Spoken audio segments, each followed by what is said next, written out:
안녕하세요. 오늘 당신이 보내주신 설교문 일부를 좀 보면서요. 사도신경 첫 구절, 전능하신 아버지 하나님, 천지의 창조주. 이 부분에 담긴 의미를 좀 깊이 파헤쳐 볼까 합니다. 네, 반갑습니다. 특히 요즘처럼 뭐랄까 세속화된 사회에서 이 오랜 신앙 고백이 과연 어떤 의미를 던져주는지 그 핵심 내용이랑 또 오늘날 우리가 마주한 어떤 도전들 이런 걸 함께 짚어보려고 해요. 네, 당신에게 정말 중요한 통찰을 얻어가시는 그런 시간이 되기를 바랍니다. 좋습니다. 사도신경 첫 마디가 나는 믿습니다. 잖아요. 근데 이 고백 자체가 어쩌면 요즘 시대에는 좀 쉽지 않은 것 같아요. 보내주신 글에서도 그런 지적이 있었죠. 예전이랑은 많이 다르다고요. 맞아요. 신이 없다고 생각하는 게 뭐 더 합리적이다 이런 분위기랄까요? 네네. 그게 바로 세속화 현상인데요. 쉽게 말하면 우리 삶에 이렇게 보이지 않는 선을 딱 긋는 거예요. 선을 긋는다? 네. 그러니까 신앙이나 종교는 저쪽 개인적인 영역 아니면 교회 안 여기에만 둬야 하고 뭐 직장이나 학문, 정치 같은 이런 공적인 영역은 종교 없음 구역 이렇게 여기는 거죠. 아, 분리하는 거군요. 그렇죠. 그래서 자료에 나온 예시처럼 예전에는 뭐 나라에 가뭄이 들면 왕이 공식적으로 기우제 지내고 이래도 전혀 이상하지 않았는데 네. 지금 만약에 직장에서 제가 회사를 위해 기도하겠습니다 이러면 좀 이상하게 보거나 심하면 광신자 취급받을 수도 있다는 거죠. 아, 그렇죠. 분위기가 확실히 다르네요. 네. 이런 분위기 때문에 신앙인들조차도 뭔가 믿음이랑 삶을 자꾸 분리하게 되는 그런 압박을 느끼게 되는 거고요. 그렇군요. 신앙이 좀 삶의 특정 영역으로 이렇게 밀려나는 느낌이네요. 자, 그런데 그렇게 믿기 어려운 상황에서도 하나님을 믿는다라고 할 때 그 첫 번째 표현이 바로 아버지잖아요. 이게 그냥 우리가 생각하는 인간 아버지, 그 이상의 의미가 있는 거죠. 네, 아주 중요합니다.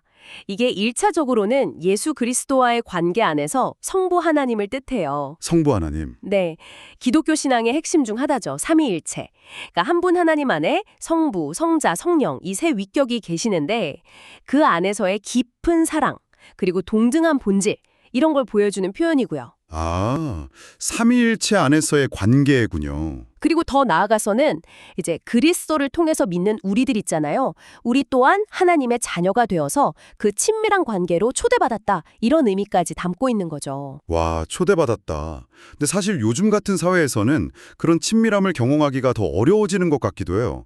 자료에서도 좀 그런 뉘앙스가 있었던 것 같은데요? 그렇죠. 아무래도 세속적인 가치관 속에서는 눈에 보이지 않는 하나님과의 관계 이런 것보다는 당장 눈앞의 현실적인 문제 해결이나 뭐 성과 이런 게 더 중요하게 여겨지니까요. 네, 그래서 아버지라는 단어가 주는 그 깊은 관계성, 또 돌봄의 의미, 이런 걸 온전히 누리기에는 좀 어려운 환경일 수 있습니다. 그렇겠네요.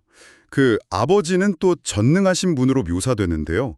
여기서 전능하다는 건 어떤 의미로 받아들여야 할까요? 그냥 뭐 뭐든지 다 할 수 있다. 이런 거랑은 좀 결이 다를 것 같은데요? 여기서 정말 흥미로운 통찰이 나옵니다.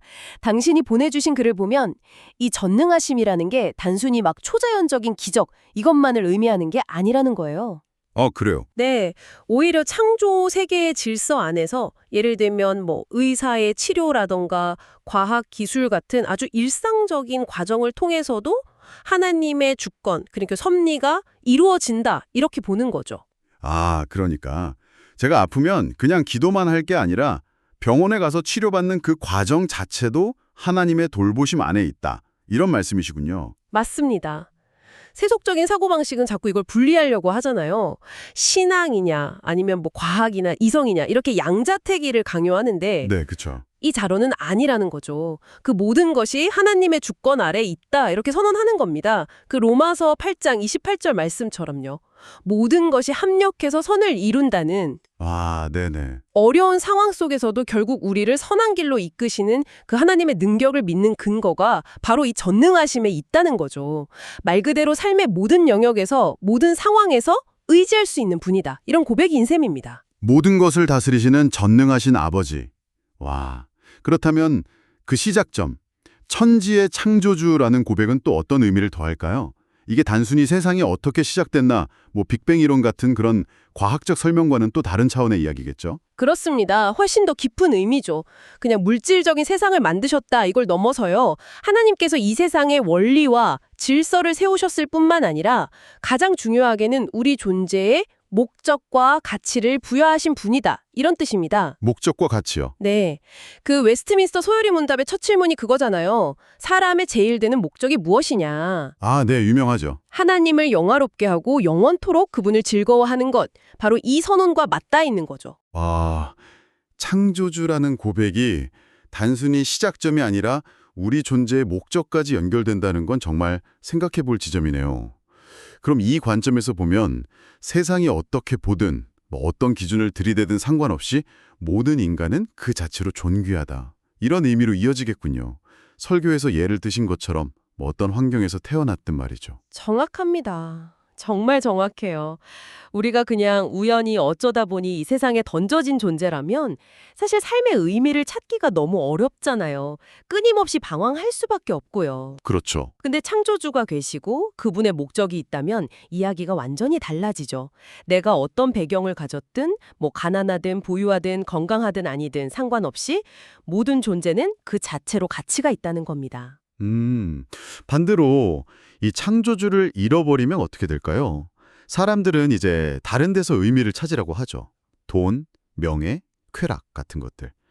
근데 설교에서도 지적하듯이 그런 것들은 결국 한계를 드러내고 우리에게 진정한 만족을 주지 못한다는 거예요. 마치 아내에게 비싼 선물을 사줬는데 그 감동이 금방 사라지는 것처럼요. 아, 그 비유가 확 와닿네요. 아버지, 전능자, 창조주. 이 모든 고백들이 결국에는 그래서 우리는 어떻게 살아야 하는가? 이 질문으로 이어지는 것 같습니다. 이 세속화된 세상 속에서 이 믿음을 지키면서 산다는 건 어떤 모습일까요? 네, 그게 참 어려운 질문이죠. 세상은 종종 믿음, 그거 교회 안에서만 해. 이렇게 말하면서 공적인 영역에서는 그냥 세상의 방식을 따르라고 압박하잖아요. 네. 그래서 이 자료가 그 갈등 앞에서 어떤 중요한 선택의 문제를 제기합니다. 나가사키에서 순교한 그 12살 소년 루도비코 이바라키의 예를 들면서요. 아, 12살 소년이요? 네, 그 소년이 순교하기 전에 순간뿐인 이 생명과 영원한 생명을 바꿀 수는 없다. 이렇게 말했다고 하죠. 와, 그러니까 눈앞에 어떤 이익이나 세상적인 가치보다 영원하신 하나님과의 관계, 그리고 그 창조 목적에 맞는 삶을 선택하는 것. 이게 얼마나 중요한지를 보여주는 이야기인 거죠.